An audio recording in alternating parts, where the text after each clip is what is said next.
highlights. Legacy government reaffirms commitment to coastal protection, sustainable future. Federal government launches probe into alleged neglect of accident victims at FMC Jabi. Unforeseen protest rage for a third day in Los Angeles over immigration raids. And in sport, Flamingos coach Bankole Oluokere declares team's readiness for 2025 Under-17 Women's World Cup. And now the details. I am Mike James.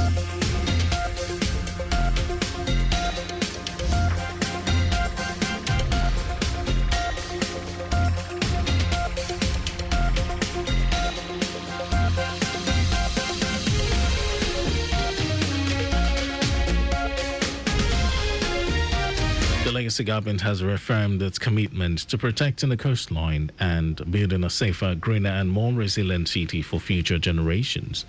Speaking over the weekend at the ongoing United Nations Ocean Conference in Nice, France, the State Commissioner for the Environment and Water Resources, Tokunbo Wahab, said Lagos is not ignoring the climate challenges it faces as a coastal city. Wahab noted that in the past 2 years, the state has invested heavily in drainage infrastructure, clearing both primary and secondary drainages all year round to prevent flash flooding. On waste management, the commissioner said Lagos is moving away from old pick and dump method as the state now treats waste as a resource, turning it into energy and wealth through a more circular, climate-friendly system. He also announced that the ban on single-use plastics, including styrofoam and food containers, will take effect from July 1 following an 18-month grace period.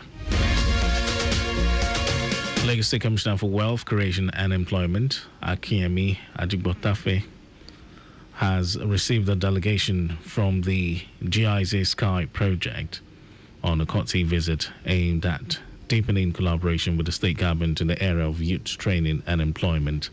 Speaking during the visits, Ajigbotafe, who was represented by the permanent secretary in the ministry, Wasiu Olayinka, commended the GIZ Sky team for its ongoing support and commitment to youth development initiatives in Lagos State. He noted that the ministry remained focused on implementing programs that align with the themes plus development agenda of the present administration, particularly in the areas of job creation and youth empowerment. The team from GIZ Sky, led by the component manager for employment promotion,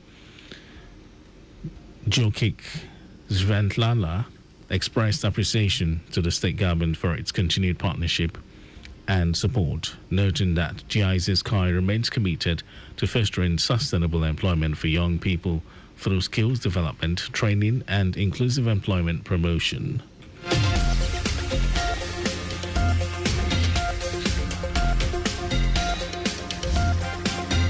The Nigeria Railway Corporation (NRC) has extended its special Eid al-Kabir train service on the Lagos-Ibadan and Abuja-Kaduna standard gauge routes in response to rising passenger demand.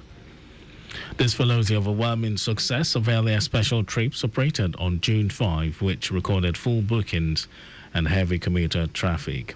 The additional trips are scheduled for Monday, June 9, and are aimed at easing the return journey for festive travelers.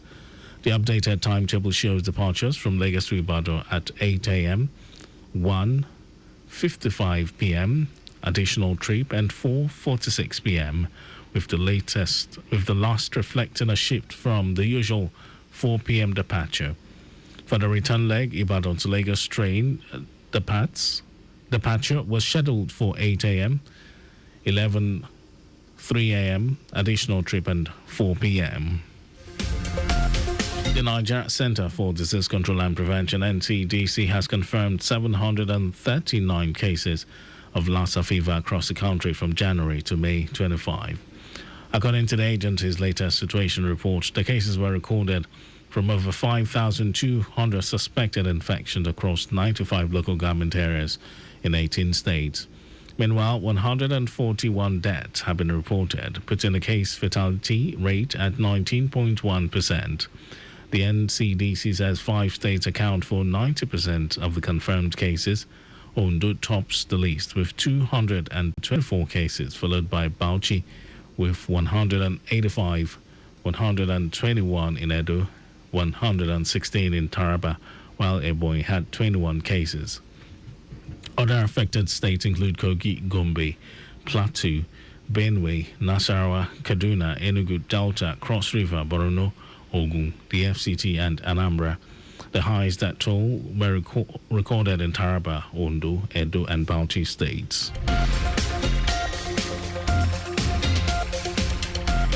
And now to the rest of the stories. The federal government has launched an investigation into a viral video allegedly showing the neglect of accident victims at the emergency unit of the Federal Medical Center, Jabi, Abuja.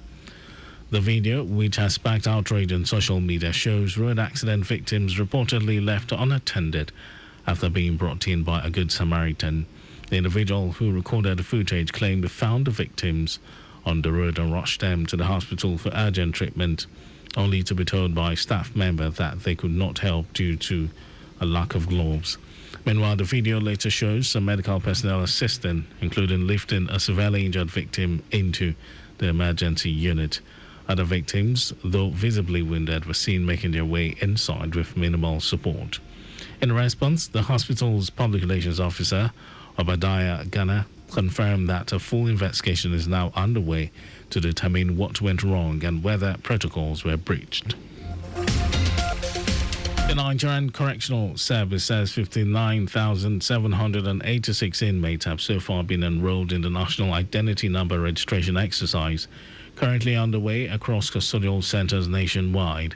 The service, in a statement signed by its spokesperson Umar Abubakar, noted that the figure represented approximately 74% of the country's total inmate population of 80,879. According to the statement, the registration of the remaining inmates is actively in progress, and mechanisms have been put in place to ensure its seamless completion. The registration, conducted in collaboration with the National Identity Management Commission, is part of an ongoing effort to integrate inmates into Nigeria's national identity database. The service said the process was progressing steadily, adding that mechanisms had been put in place to ensure the registration of the remaining inmates was completed.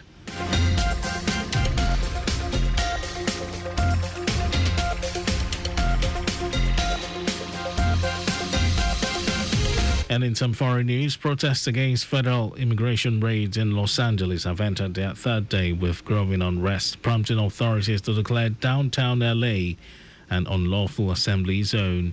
Demonstrations, which began as peaceful gatherings, escalated over the weekend into violent confrontations between protesters and law enforcement. Police reports that several vehicles were set ablaze and there have been isolated incidents of looting in the downtown area. A British photojournalist covering the protest was injured after being struck by a sponge bullet fired by police. His condition has not yet been disclosed. In sports news, head coach of the Flamingos, Bankole Oluokere, says his team is ready for battle as they gear up for the 2025 FIFA Under-17 Women's World Cup. Despite being drawn into a challenging group with France, Canada, and Samoa, Coach Oluokere is confident the team is prepared to compete. The Flamingos reached the quarterfinals in the last edition held in the Dominican Republic, but Oluokere says that experience has shaped the players' preparations this time around. The 2025 Under-17 Women's World Cup will kick off later this year, and all eyes will be on the Flamingos as the team aims to surpass last performance and make history. That was our news at 12. Just before we go, ensure the registration mark on your vehicle is clear and visible at all times. You can follow us and like all our various social media platforms: X, Traffic Radio 961, Facebook, Lagos Traffic Radio 96.1 FM, Instagram, Lagos Traffic Radio 961. Subscribe and watch our news and programs live on YouTube, Traffic Radio 961. And you can also visit our website, www.trafficradio961.ng. Did you know that the Sanwo-Olu administration supported 152 businesses and persons in the tech ecosystem under the Legacy Innovative Program? You can get details on the Legacy Government website. And to end the news, here are the highlights of the major stories. Lagos State government has reaffirmed its commitment to protecting its coastline and building a safer, greener and more resilient city for future generations. The federal government has launched an investigation into a viral video allegedly showing the neglect of accident victims at the emergency unit of the Federal Medical Center, Jabi, Abuja. We also told you that protests against federal immigration raids in Los Angeles have entered their third day with growing unrest, prompting authorities to declare downtown LA an unlawful assembly zone. In sports, head coach of the Flamingos, Bankole Oluwokere, has assured that his team is ready for battle as they gear up for the 2025 FIFA Under-17 Women's World Cup. And for contact with the newsroom, send a message to info@trafficradio961.ng. And that ends the news broadcast compiled by Aderayo Dowu Olaya. Thank you for listening, Lagos. My name is